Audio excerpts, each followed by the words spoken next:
Parang ayaw ko nang pumasok kasi araw-araw talaga maninigaw. Mataas talaga yung expectation ko sa pagtatrabaho sa Korea. Pero nung first day na pasok namin, galing dito, biglang bumaba. Nung pagdating dito, first day of work, grabe talaga yung parang naisipan ko na gusto ko na umuwi ng Pilipinas eh.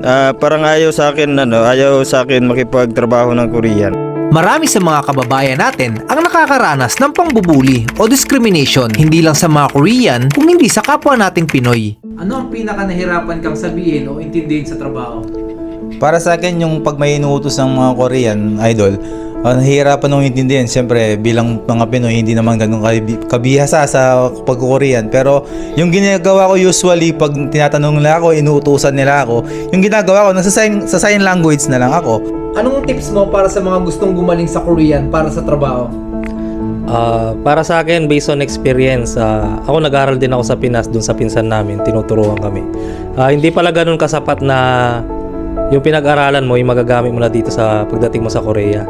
Kaya, as in talaga, wala kang, yung mga pinag-aralan mo, wala talaga na, Hindi mo magagamit na pagdating mo rito, yung mga Koreano kasi hindi mo talaga sila maintindihan kasi malalalim na yung mga salita nila, tapos culture shock ka kasi pali-pali pang magsalita, ikaw naman baguhan, syempre natataranta ka rin.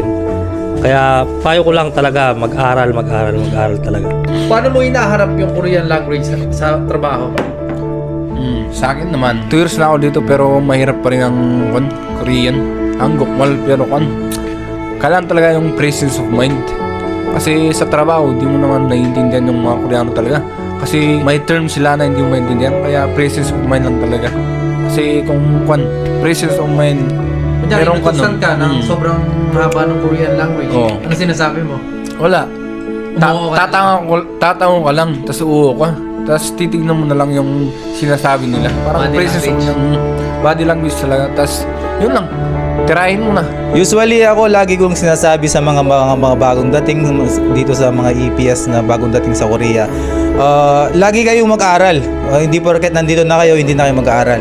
Dapat lagi kayo nag-aaral, lagi kayo nanonood sa mga YouTube na mga channel ng mga vloggers.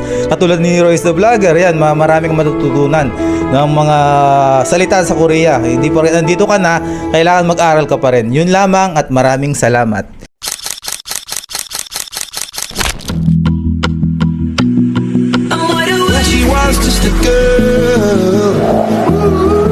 Like diamonds in the sky fall. Yeah, yeah, except for me. Cause it's always a good time.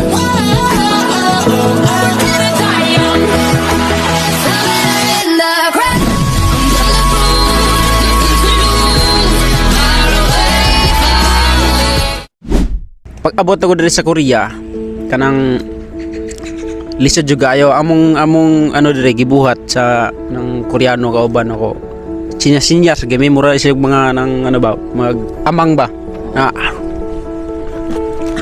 Irok mao na gibuhat na mo diri kanang sinya-sinyas siya. Kaya ay mo kubalaka na di mo mamay mo hanggol kay abot diri. Basta maayo mo trabaho okay ra na. Okay, ramay mo sinyas. Sinyas ragod.